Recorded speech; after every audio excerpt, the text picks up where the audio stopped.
Do you believe there was an Exodus? Were the children of Israel really slaves in Egypt until a series of plagues allowed them to leave and become the nation of Israel?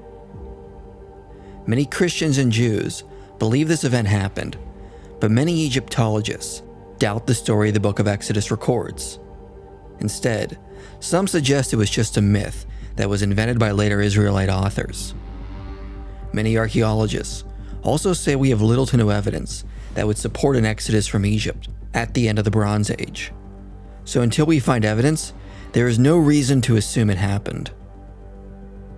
However, many other biblical scholars and Egyptologists do think there is evidence for an exodus, and some of the best evidence has been right in front of us this whole time.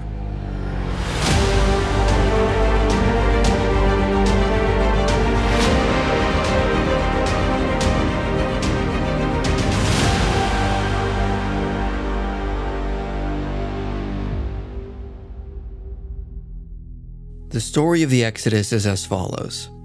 After Joseph died, at some point a new pharaoh came to power who did not know about Joseph. He and his dynasty enslaved the Hebrews and tasked them with making bricks and constructing buildings.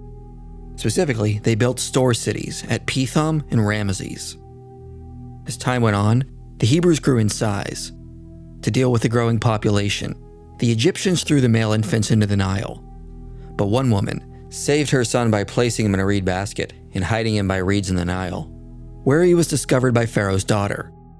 He was named Moses and raised by the Pharaoh's daughter with the royal family. When he grew up, he was troubled by his people in slavery. However, after killing an Egyptian who was beating a Hebrew, he had to flee to Midian. But many years later, after all who wanted him dead had passed away, it is said that God appeared to Moses and commissioned him to go back to Egypt to lead the Hebrews out of slavery. But the Pharaoh at that time was stubborn and prideful. He refused to let the Hebrews leave. So God sent plagues upon Egypt to not only punish the Egyptians, but to demonstrate his power. After the 10th plague, when all the firstborn of Egypt were struck down, including the Pharaoh's own son, the Hebrews were allowed to leave. But the Pharaoh soon changed his mind and led an army to retrieve the Hebrews and bring them back to Egypt.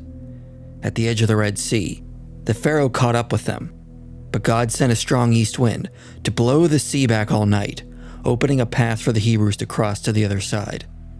The Egyptian chariots pursued them, but once all the Hebrews crossed, God allowed the winds to die, and the waters came back, destroying the chariots.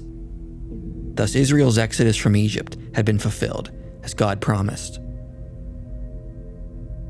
In the past, I thought this account could fit with a number of places in the Egyptian timeline, and we should look for a time when the most correlations line up. For many years, I held to the belief the Exodus happened in the 15th century, and the previous version of this documentary argued for that based on a misreading of a lot of data. My approach was to say there are probably several times the Exodus could have happened, as I thought the biblical account was not specific on who the Pharaoh was or the time the Exodus occurred. However, after studying this more and relying more on experts, I have since changed my view. There are a number of important clues in the Pentateuch that indicate the Exodus, if historical, occurred in the 13th century BCE, under the Pharaoh Ramesses II. To see this, we need to study the biblical texts, which contain details that indicate this. The most important data point for me was found in Exodus 12. After the 10th plague, it says the Pharaoh awoke in the night and found his firstborn dead. Then he called for Moses and Aaron and told them to depart. The Egyptians were urgent with the Hebrews, and they were basically on their way out the next morning. In fact, throughout the plague's narrative, Moses and Aaron have numerous confrontations with the Pharaoh, where they go to see him and then return to the elders, and then go back to the Pharaoh to demand they be let go and then return again. The plagues didn't happen over the course of a week, but probably over several months, and Moses and Aaron were able to interact with the Pharaoh across this whole time span rather easily. The significance of this is often overlooked. The Pharaoh was so close to the Hebrews, he could call for Moses and Aaron in the middle of the night and have them show up rather quickly. Then Moses and Aaron could return to their homes, and the Hebrews were on their way out of Egypt in less than 12 hours. This implies the pharaoh's residence was very close to where the Hebrews were living. Genesis indicates the Hebrews settled in the land of Goshen, which is in the northern part of Egypt, and the evidence indicates that the Hebrews would have resided at a city called Avaris. And as we noted in a prior video, the time period of Joseph aligns with the time of the Hyksos, due to specific practices like the use of chariots. Avaris was the capital of the Hyksos dynasty, and where the Hebrews most likely would have settled in and around. There is no indication the Hebrews moved and settled anywhere else throughout their stay in Egypt. And so, when it comes to the time of the Exodus, this implies the pharaoh's headquarters would have been very close to Avaris. But during the 18th dynasty, the first part of Egypt's new kingdom, the capital was hundreds of miles away in Thebes. If the Exodus occurred in the 15th century BCE, it would have been impossible to summon Moses and Aaron in the middle of the night, all the way from Thebes. However, in the 13th century, the 19th dynasty of Egypt took over, and the capital was moved from Thebes to a new city called Ramesses. This city was a short distance from Avaris, and would allow for Moses and Aaron to confront the pharaoh often, as it is described in the book of Exodus. So because the book of Exodus implies the pharaoh and his family were close by, we have to look for a time when the pharaoh's residency was close to the Hebrews. And the most likely time would be during the 19th dynasty of Egypt. Prior to this, during the 18th dynasty of Egypt, the capital was in Thebes, and so the pharaoh would have spent most of his time there. Proponents of the early date, that is, the idea the Exodus took place in the 15th century BCE, often point out there was an Egyptian palace at Avaris in the north, where the pharaoh could have resided.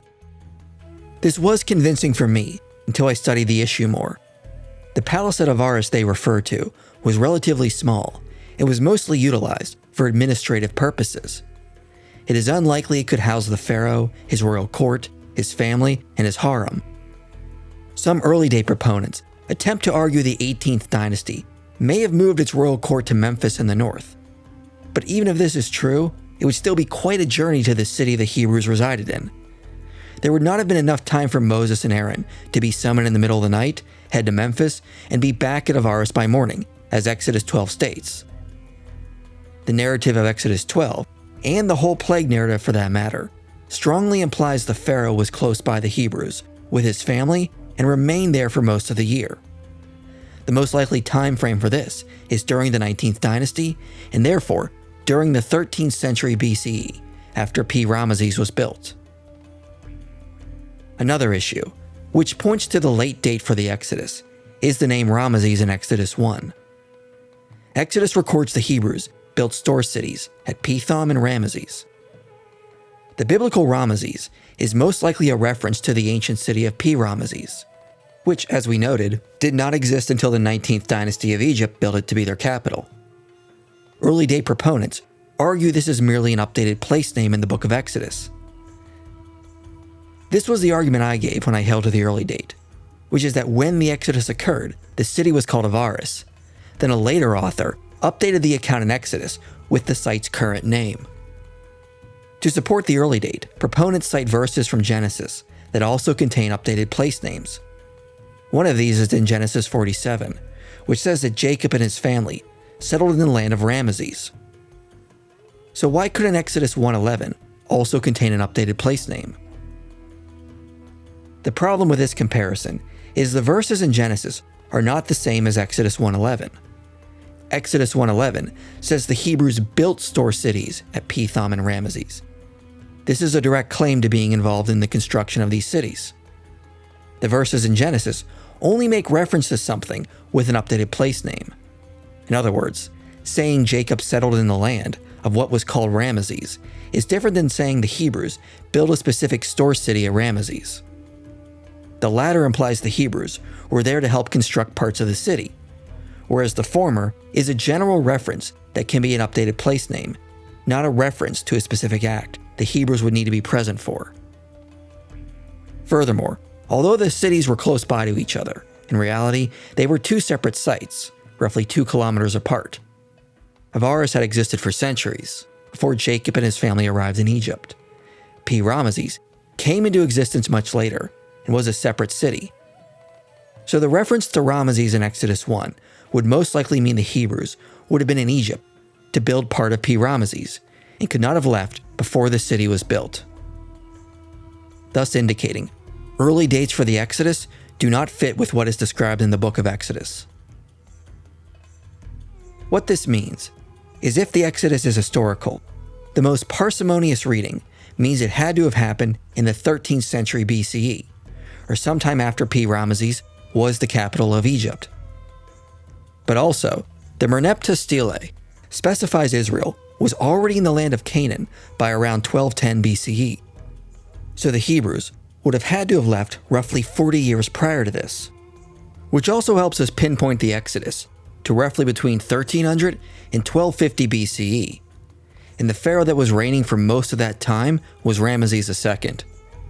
Among scholars who believe there was a biblical Exodus, this is the time most say it happened, and agree the pharaoh of the Exodus was Ramesses II.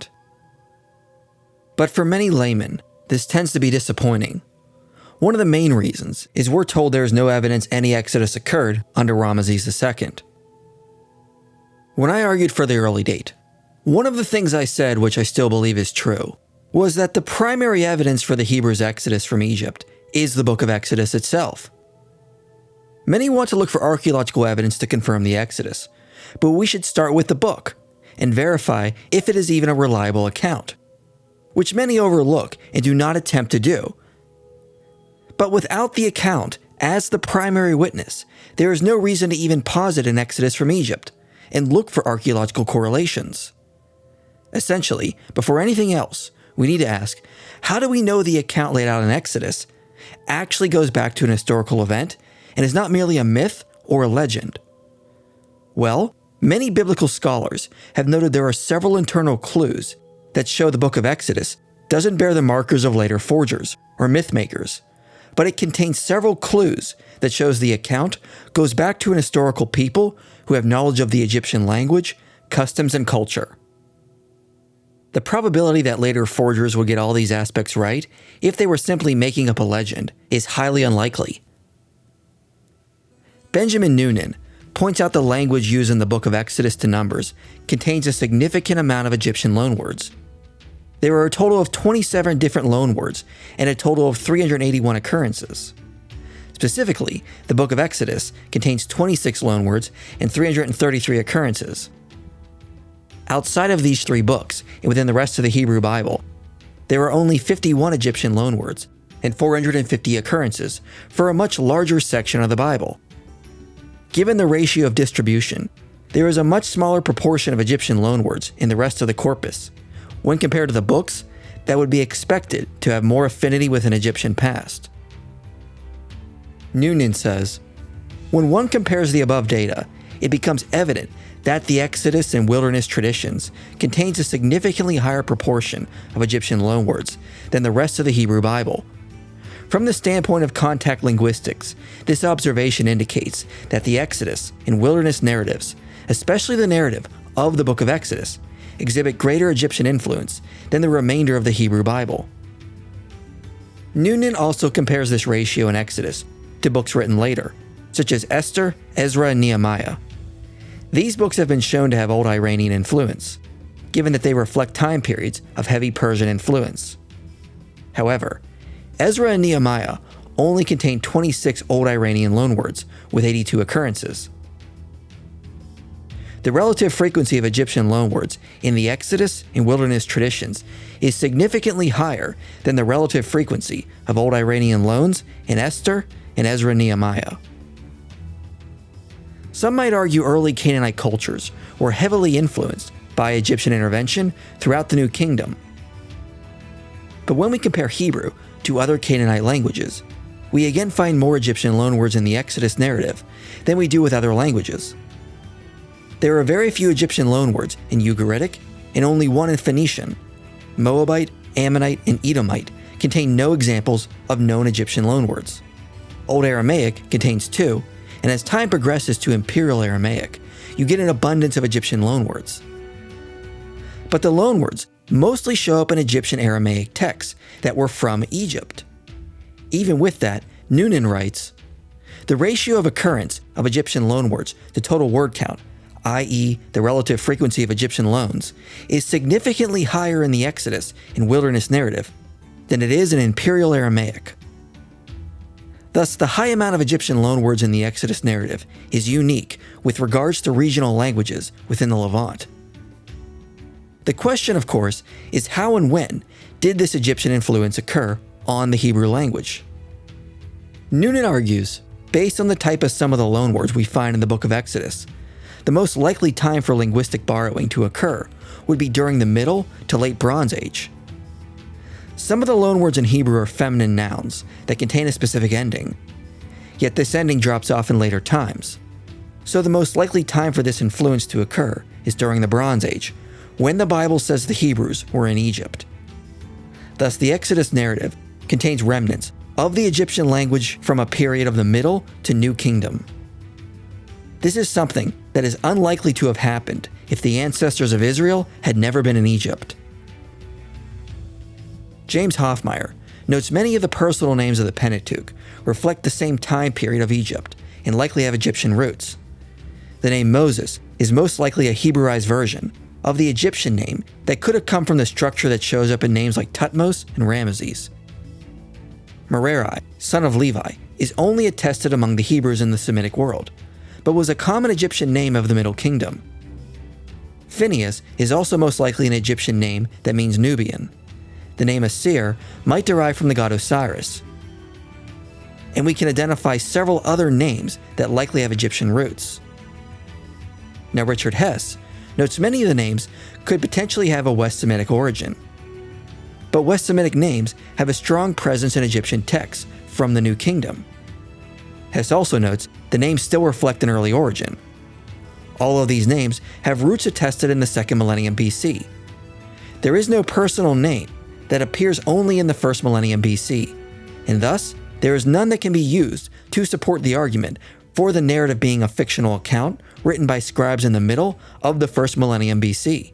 By itself, this is a significant finding, for it affirms the names as appropriate to the time when the events of the Exodus and the surrounding narrative took place. It would be remarkable if scribes writing much later had not placed among 40 names some that were unique to their later periods and not attested in the 2nd millennium BC. Another piece of data we have already touched on, which suggests a late Bronze Age for the account of the Exodus, is the use of the name Ramesses. By the 11th century BCE, P. Ramesses was dismantled, and the stones were moved to a new capital called Tanis. The city was abandoned, and Ramesses doesn't show up in later sources to refer to Tanis. So scholars note the Exodus narrative seems to have been set before the dismantling of Ramesses. Later texts like Psalm 78 refer to the area by the 1st millennium BCE name, the Field of Zoan.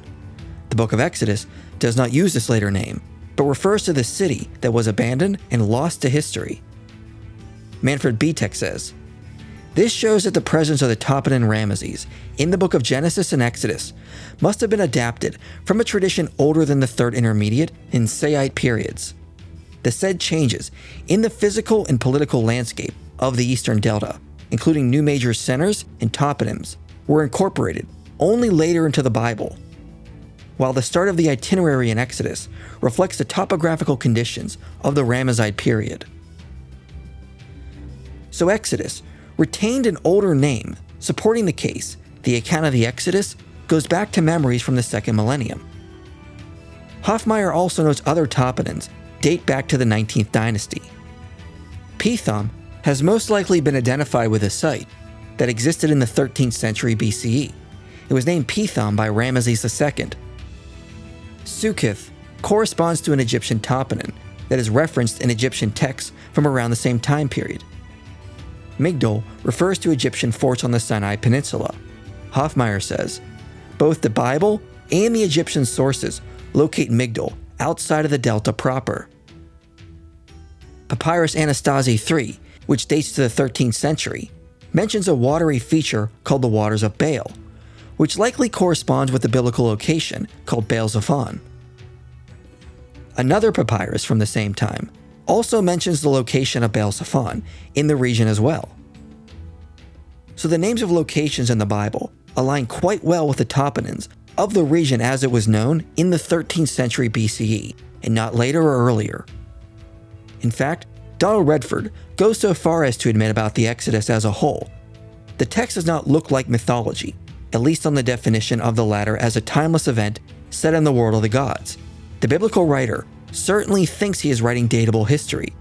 He also thinks it is possible to locate this event on the ground and packs his narrative with topographical detail. The Exodus is not only attested in the Pentateuch. Yair Hoffman says, the Exodus from Egypt is the most frequently mentioned event in the Old Testament. Apart from the story itself in Exodus 1-15, it is mentioned about 120 times in stories, laws, poems, psalms, historiographical writings, and prophecies. Given that the Exodus is multiply attested by numerous biblical authors, James Hoffmeyer and John Bright say, there can really be little doubt that the ancestors of Israel had been slaves in Egypt and had escaped in some marvelous way. Exodus 15, also called the Song of the Sea, is considered to be one of the oldest written texts in the Bible, based on linguistics. But it has more affinity with Egyptian customs. It is ascribed to a particular voice, namely Moses, which was a more common theme in Egyptian hymns. The poetic nature of referring to God's right hand being used to destroy an enemy matches more with how Egyptian texts speak of pharaohs defeating enemies with their right arm, and more so than how the phrase is used in Akkadian or Ugaritic texts, where the right hand is portrayed exclusively as holding or grasping something. Joshua Berman points out the doublet nature of Exodus 14-15, which covers the account of the crossing of the Red Sea, is similar to what we see in the Kadesh inscription of Ramesses II, where we see two accounts of the battle, a longer account and a smaller version known as the Bulletin. In other words, Exodus 14-15 is written in an Egyptian-like manner to preserve historical information. Both likely follow the same literary structure because they both came from a specific ancient Egyptian culture, and are both likely trying to preserve historical information. The implication is the Song of the Sea is adapting literary structure and themes from the Kadesh inscription to recount their own unique victory in the form of cultic competition. Berman says, consider the question of genre. Many view the Song of the Sea and the Song of Deborah as hymns of triumph. Triumph literature, such as Merneptah's Israel Stele, is unattested in the literature of Ugarit, but widespread in Egypt. Historicized narrative, in prose or in verse, is completely unattested at Ugarit. These suggest that there may have been an Egyptian literary tradition that migrated to Israelite scribal culture, and the convention of juxtaposing conflicting accounts may be part of this tradition. Furthermore, this connection with the Kadesh inscription points specifically to a Ramesside time period. Sir Alan Gardner said of the inscription, there is nothing in Egyptian literature really comparable to this narrative of Ramesses II. I maintain, therefore, that Ramesses II's account of his Hittite war is a unique phenomenon in Egyptian literature. And likewise, the Song of the Sea has no strong parallel in biblical or Canaanite literature. This suggests both texts originate from a specific time period, namely the time period from which the Kadesh inscription dates to, which is the 13th century BCE. And so the Hebrews would most likely have been in Egypt during this time period to be familiar with this unique style of writing. Exodus is also familiar with Egyptian themes and customs. It refers to God's strong and mighty hand, or outstretched arm, being used to defeat Egypt, which is a common theme in Egyptian texts that often refer to the pharaoh defeating his enemies by his strong arm and power. Berman notes the use of this theme in royal titles reaches its peak during the era of the military conquest of the Thutmose and Ramesside kings of the 18th and 19th dynasties. But this terminology declines in Egypt after this period, so it is unlikely to have influenced the Hebrews after the Late Bronze Age. Another important thing to note is the pharaohs are not named in Genesis through Exodus. As unfortunate as it is that the authors never named the pharaohs in the Pentateuch, this appears to be a common Egyptian theme in the second millennium. F.J. Yurko has pointed out the pharaoh's name is often omitted in administrative documents. James Hoffmeyer said, "From its inception until the 10th century, the term pharaoh stood alone, without juxtaposed personal name. In subsequent periods, the name of the monarch was generally added. The usage of pharaoh in Genesis and Exodus does accord well with the Egyptian practice from the 15th through the 10th century." We see the same thing in the biblical texts. The pharaohs are not named in the early history, but in later texts, we see the pharaohs are named. So the books of the Pentateuch correlate with the literary practice of Egypt from the 2nd millennium BCE, whereas later texts, like the books of Kings and Chronicles, fit better with literary practices from the 1st millennium BCE. In Exodus 5, Moses does not say to the Pharaoh he came to lead Israel out of Egypt for good, but instead asks that they temporarily be released from work so they can go into the desert to sacrifice to their God. Such a request fits with the culture in Egypt from that time, and would not have been unreasonable. Inscriptions from the time of Ramesses II state gangs of workers were idle for several days so they could offer to their gods, or celebrate a festival. Moses' request seemed like a clever tactic to get Ramesses to agree to allow the Hebrews to go out into the desert. Hoffmeyer notes an interesting line in Exodus. It says the flax and the barley were struck down, for the barley was in the ear and the flax was in bud, but the wheat and the emmer were not struck down, for they are late in coming up. 18th dynasty paintings show that barley and flax were grown together, but wheat was typically harvested a month or so after that. So Hoffmeyer says, this attention in Exodus to the period when crops matured showed that the writer of these narratives had an excellent knowledge of the Egyptian agricultural calendar. The presence of this type of information could hardly be the guesswork of an author removed by a great amount of space and time from the events. Individually, none of these points would amount to much, but combined, they make a strong case the Exodus is an historical account that goes back to a time that Israel had extensive knowledge of the Egyptian language, culture, and customs. And there are also more correlations we plan to cover in the next part of this series. But for now, we can note the unique amount of loanwords in the Pentateuch, the specific names, and knowledge of the Egyptian customs, themes, and motifs aligns well with the Egyptian culture of the Late Bronze Age. Adding in the correlations with the Kadesh inscription and the specific use of toponyms suggests a more specific affinity with the time period of Ramesses II.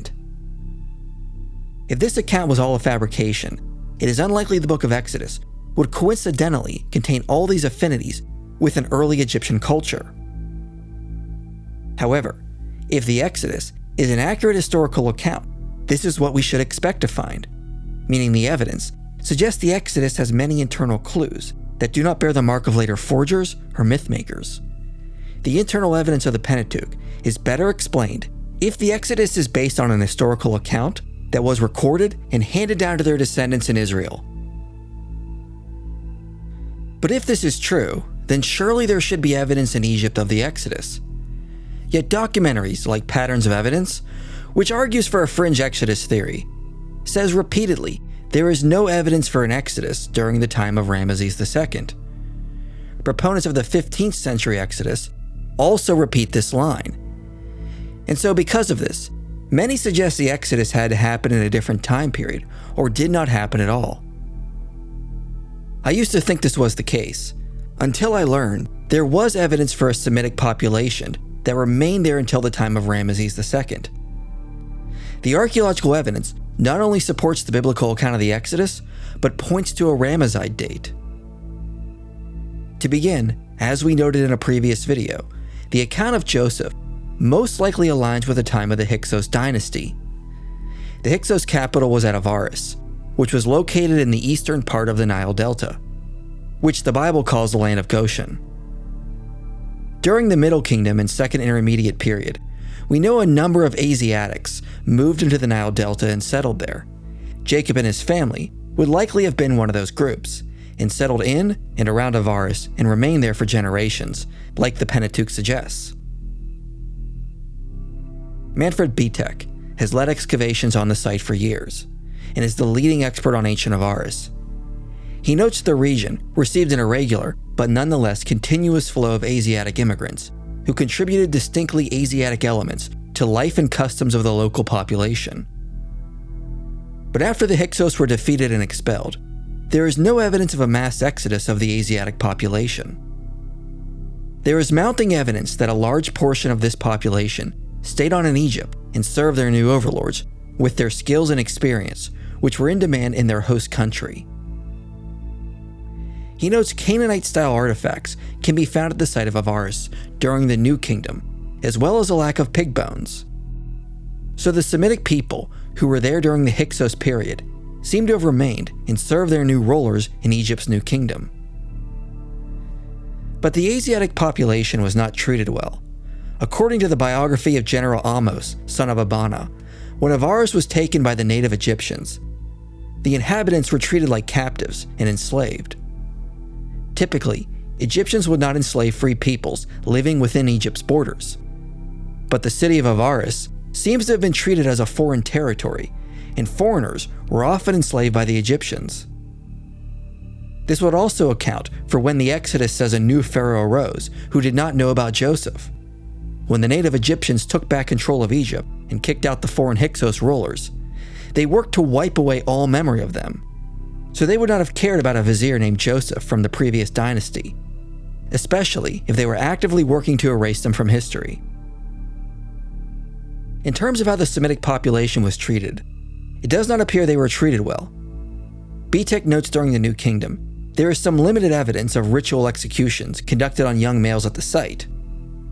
Also during the New Kingdom, we have evidence slaves were used in the process of brickmaking. A depiction on the tomb of Reichmir shows foreign slaves involved in brickmaking. Later texts during the time of Ramesses II also reference slaves being used in the making of bricks. Additionally, another text reports foreigners, referred to as the Habiru, were dragging stone blocks for the construction of P. Ramesses. So slaves working as brickmakers and helping construct P. Ramesses, as Exodus records, also fits with the archaeological evidence. The evidence strongly indicates Avaris had a Semitic population that was enslaved and involved in making bricks, like what Exodus records. But what follows is Exodus records the Semites that lived there, abandoned the area, and moved to Canaan. So if an Exodus occurred, we should find in the archaeological record that the site was abandoned at some point. Proponents of the early date claim the site was abandoned during the 15th century and during the reign of Amenhotep II. Scott Stripling says, there is no evidence of a Semitic population at Avaris in the 19th dynasty when Ramesses II ruled Egypt, the timing of the late date theory. And he also says, Betek dates the 15th century BC abandonment of Avaris, then known as Peru Nefer, to Amenhotep II. There are problems with what Stripling is claiming. For starters, Peru Nefer was not another name for Avaris. Peru Nefer was the name of the port at Avaris. The Egyptian name of Avaris was Hut Waret. But the main problem with this is not what the archaeological data says. One of the reasons I came to reject the early date for the Exodus was because of this very issue. If you read Betek more closely, he doesn't say the entire site of Avaris was abandoned during the reign of Amenhotep II.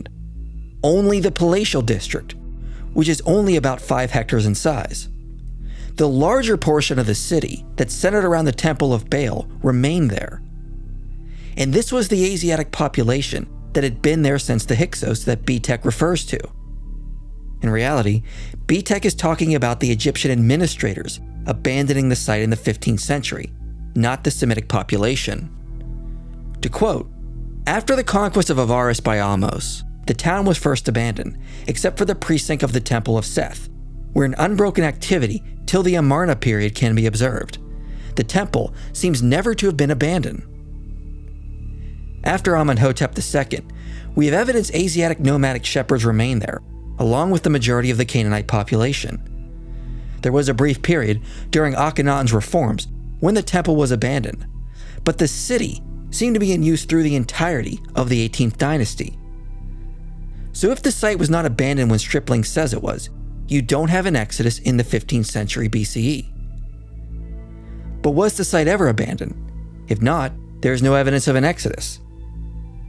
Well, the evidence suggests the site of Avaris was abandoned, but not until midway through the reign of Ramesses II. B-Tech says there was a West Semitic population living in the eastern delta for quite a length of time, from the late 12th dynasty until the Ramesside period. The fortress walls from the time of King Horemheb, found at Esbet Helmi, may be a hint that these walls could be part of this fortress. It cuts into the remains of the Hyksos Palace and produced from its filling sherds of marl D of the late 18th dynasty Ramesside period. From the time afterwards, when everything was in ruins, we have evidence of scattered Ramesside burials and burials of domestic animals, such as dogs, sheep, and goats, which may have been connected with pastoral activity in the region. Major parts of Avaris served as a site for the cemeteries of P. Ramesses during the Ramesside period. The tombs have been largely stripped bare and destroyed by agricultural activity of the last 100 years. After a long hiatus, the site shows traces of a large settlement of the Persian period. In other words, the whole site of Avaris was abandoned during the reign of Ramesses II, and the native population then used the site as a cemetery. The Semitic people who were there abandoned the site and moved elsewhere. Some argued the reason the site was abandoned was because the movement of the Nile changed, which means the river was no longer flowing steady through the area. But this is challenged by the fact that after Avaris was abandoned, the port was still in use, long after the city was abandoned, and was used up until the 20th dynasty. So the site could not have been abandoned due to changes of the Nile, otherwise the port would have been abandoned. Some might attempt to argue this could not be the exodus of the biblical Hebrews, because B-Tech also notes we have found evidence that the Canaanite population was worshipping an array of gods at the time of the occupation. But this is not inconsistent with the biblical report. In fact, we should expect to find this, because the book of Joshua explicitly says the Hebrews were worshipping other gods while in Egypt. The Exodus, according to the biblical text, was one of the things God used to bring Israel back to worshipping only Him, which was a process that took several generations to correct. So finding evidence of Canaanite polytheism at Avaris should be expected if the biblical account is accurate. So the fact that Avaris was abandoned during the Ramesside period not only supports the account of the Exodus, but is also strong evidence that the Exodus took place during the Ramesside period. Beyond this, there are a few other minor correlations we can find. Because of the 10th plague, Douglas Petrovich says the Exodus could only have occurred when the pharaoh was not the firstborn and his oldest son did not inherit the throne, because all the firstborn died from the 10th plague. Petrovich uses this to argue the pharaoh of the Exodus was Amenhotep II, because he was not the oldest son of his father and his oldest son did not inherit the throne. But by this standard, Ramesses II would also qualify, since he had an older sister and his oldest son did not inherit the throne. But this is likely a misreading of the text in Exodus, because Exodus 11:12 implies the pharaoh was excluded from the 10th plague, since the plague would start with the firstborn of the pharaoh, not the pharaoh himself. The firstborn was often not the first child born, but the heir designate. Given the context, the 10th plague was likely a reference to the designated heirs of each Egyptian household, who would have been given special treatment from their fathers. This means several pharaohs would have qualified, since it's referring to the heirs, not the biological firstborn child. During the 13th century, Ramesses II's oldest son died suddenly and tragically in the middle of his reign, sometime around 1265 BCE. Due to agricultural leveling, many of the grave sites from that time have been destroyed, so a lot of our archaeological data is missing. But nonetheless, the data does indicate Ramesses II's oldest son did die unexpectedly. If an exodus of Semites did occur around this time and leave a reliable account of their exodus, then we should at least expect to find that at the same time, the pharaoh's heir died, and the evidence does correlate here as well. Many skeptics say we do not have enough evidence of massive plagues that would have devastated Egypt around this time. But this is assuming the plagues were more powerful than what the biblical texts state. Most of the damage the plagues would have caused would have only been temporary. The next year would come, and most of the damage would be covered up. Something like the Nile turning to blood would have been devastating for that year, but the following year, the Nile would have returned to normal and helped undo a lot of the economic impact. The plagues were a combination of various natural disasters, most of which would not have left behind any evidence. There are logical explanations for how some of these could have played out. The Nile turning to blood could have been caused by an algae bloom in a Nile estuary, or heightened silt deposits that normally occur during inundation. That could have triggered a chain reaction, causing species like frogs to come out of the river and resulting in the death of the fish and amphibians, bringing things like flies and disease. But much of this would not have left a permanent scar on the land, except for one. In Exodus 10:15, it states the locusts not only ate the crops, but destroyed the trees. Trees are a lot less resilient to that kind of damage, whereas crops can regrow the next year. Now what we find is after this period in Egyptian history, there was a wood shortage. Starting in Dynasty 20, the Egyptians started recycling coffins because there simply was not enough wood to make new ones. We wouldn't expect to find the wood shortage starting during the time of Ramesses II, because the Egyptians could still harvest the existing trunks from the dead trees, the same way loggers will sometimes go in after a forest fire to harvest what wood they can. But new trees would not have fully grown for several years following this event. So over time, a wood shortage would have been felt in Egypt. And correlating with this, we do see a wood shortage in later generations after the 19th dynasty. Some argue a Ramesside exodus is unlikely, because Ramesses II was one of the most powerful and wealthiest pharaohs. The exodus should have caused a massive decline in Egypt, and there is no evidence for such a trend. The problem is this is assuming we have a full picture of everything that happened during the reign of Ramesses II, which is not true. We know a lot about the early part of his reign due to inscriptions describing his war with the Hittites, but after peace was established, we know much less. Furthermore, since peace was established between the two rival empires, Egypt would have had less to worry about and would not have had a need to display their military might anymore. If we're going to pinpoint the Exodus, Dr. David Falk says the most likely time would be around 1265 BCE, when Ramesses' oldest son unexpectedly died. But this would have happened after peace with the Hittites was established, and Egypt had no need to focus on conquest and war. However, after this, there are some indications Egypt was not as powerful as they used to be. Ramesses II was able to assemble one of the largest fighting forces in Egypt's history, and lead that army all the way up to Kadesh. But his successor, Merneptah, does not appear to have had the same military might. During his reign, Libyans from the west were able to invade Egypt with little trouble. They made it all the way to the Nile and Heliopolis, and it took 3 months before the Egyptians could assemble a force to repel them. Also, control over Canaan had greatly diminished. The Great Libyan War Stele also records the sea people from the east were putting pressure on Egypt, and Egypt couldn't do anything to stop them from slowly taking over coastal regions in Canaan.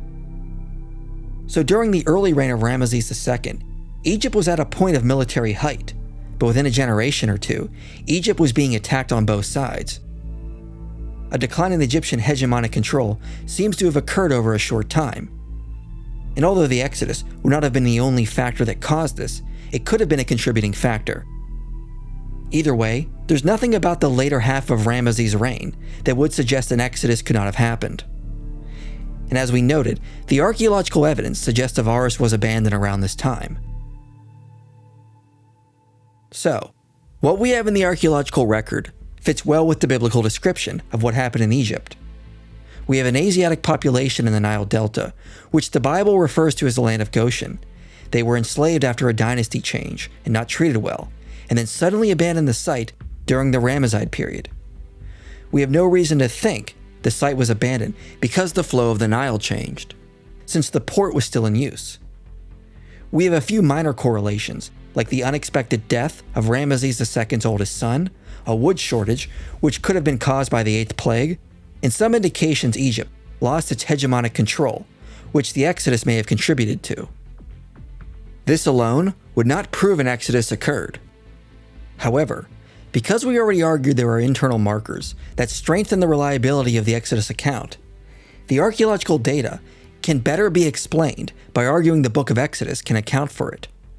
In other words, we have a reliable textual account handed down to us that can account for this circumstantial evidence. If the account of the Exodus did not exist, you could argue there is no reason to explain the abandonment of Avaris with an Exodus event. However, instead of coming up with alternative explanations for the archaeological evidence in Egypt, and a separate reason for why the book of Exodus was written, we can explain both the internal and external data with one explanation, namely that an exodus from Egypt occurred during the reign of Ramesses II. An historical exodus becomes the simplest explanation. But if Ramesses II was the pharaoh of the Exodus, why didn't he die in the Red Sea? Well, it's a common belief today that the pharaoh drowned in the Red Sea, but the Bible doesn't actually state this. Exodus 14 says the pharaoh and his army pursued Israel into the Red Sea, but after their wheels became clogged, they were thrown into a panic and turned and fled. After which, there is no indication the pharaoh died, only the pharaoh's men. Hoffmeyer notes no biblical text that mentions the demolition of the Egyptian chariots at the Reed Sea included the death of the pharaoh.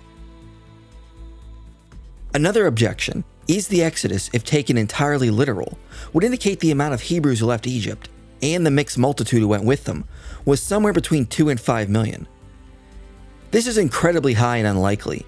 If there were that many slaves in Egypt, they could have just taken the country over themselves, like what might have happened with the Hyksos dynasty.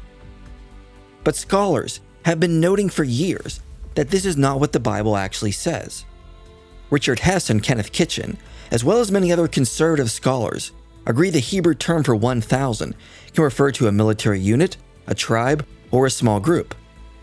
Mitchell Modine also notes the census data in the Book of Numbers bears the mark of idealized figures, not the literal numbers of the actual census. And as we have noted elsewhere, using idealized numbers is a common Jewish theme. More realistic estimates put the Exodus at between 15,000 and 30,000 people.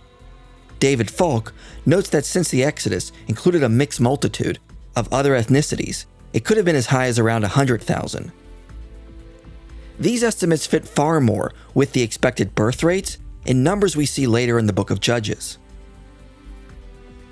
Many skeptics also attempt to argue if the Exodus happened, there should be a written record of it in Egypt. After all, we have found thousands of inscriptions throughout Egypt. Surely if there was an Exodus, someone would have mentioned it at least once. But this can be addressed by simply studying the cultural and archaeological contexts. First, the Egyptians were not trying to write unbiased history in their inscriptions, but trying to promote a glorified version of themselves and their actions.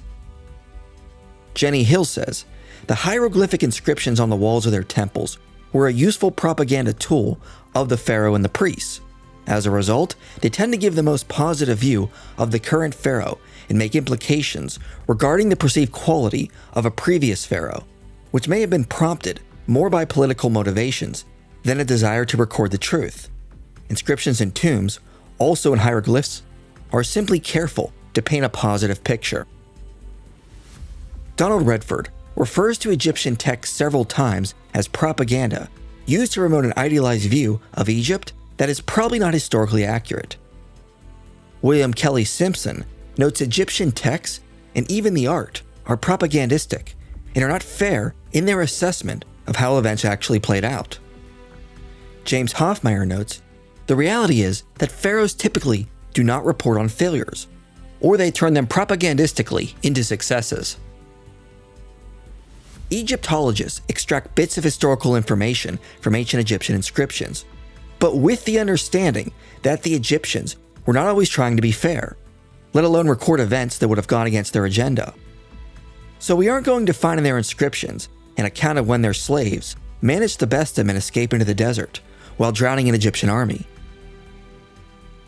Also, it should be pointed out that although we have an exorbitant amount of ancient Egyptian history, thanks to all the inscriptions they left behind, what we currently know is only a fraction of their history. A recent satellite imagery study shows that less than 1% of Egypt has been excavated. Much of what existed in ancient Egypt has also been lost or destroyed. Tomb raiders have routinely robbed graves throughout the ages. Many of the Ramesside blocks were taken and reused in later temples, and those stones were reused in even later temples, and recycled even up into Islamic times. Time itself has also weathered or eroded a lot of ancient Egyptian history, including destroying over 99% of ancient papyri. At Avaris, we have found 470 seal impressions in what was once a scriptorium. All of these documents have rotted away due to the wet conditions of the site. In fact, only about 24 texts have been recovered from the Nile Delta for all periods of Egyptian history. Almost all our documents from Egypt come from Upper Egypt, where the climate is much drier. Additionally, no Egyptian documents have been discovered at Avaris. Some Egyptian dynasties have also tried to wipe out the records of the previous pharaohs they despised, and sometimes they were quite successful. For example, we know very little about the 15th dynasty of Egypt because the later 18th dynasty destroyed their records and monuments. Even the periods we know a lot about are often fragmented. We know a lot about Tutmosis III because he went on several campaigns and left a lot of inscriptions boasting of his accomplishments. But we know less about his grandson, Tutmosis IV, because as Peter Clayton says, our knowledge may be marred by a lack of texts. So ancient Egyptian history is highly fragmented and riddled with bias. We shouldn't expect to find an inscription referencing the Exodus, and even on the tiny possibility one did exist, it likely was lost, with the mounds of evidence we're currently missing. But despite that, it can easily be argued that there is sufficient evidence that supports there was an exodus from Egypt. Within the Egyptian archaeological record, we can see evidence of foreign Semitic slaves around the site that was known as Ramesses. And as Exodus records, the site was suddenly abandoned during the time of Ramesses II. We also see in our primary piece of data there is a wealth of internal evidence demonstrating the Book of Exodus has affinity with Egypt in the 2nd millennium BCE, instead of resembling a 1st millennium BCE text that fits more with Babylonian or Persian periods. Therefore, we have an abundance of evidence to support an Exodus account. But that is not the end of the story, because after this, the Hebrews remained in the desert for 40 years and then moved into Canaan. The book of Joshua claims they laid siege to several cities and conquered large swaths of territory there. James Hoffmeyer reminds us that the Exodus and conquest of Canaan stand and fall together. So if the Exodus happened in the 13th century BCE, then we should see evidence of a conquest in Canaan roughly 40 years later. If the Exodus from Egypt has been identified, the rest of the picture, including the wandering period and the conquest, should be discovered in the same time period. And so, as Israel left Egypt, they left behind other clues that support their time in the desert and their later conquest, which we will look into next time.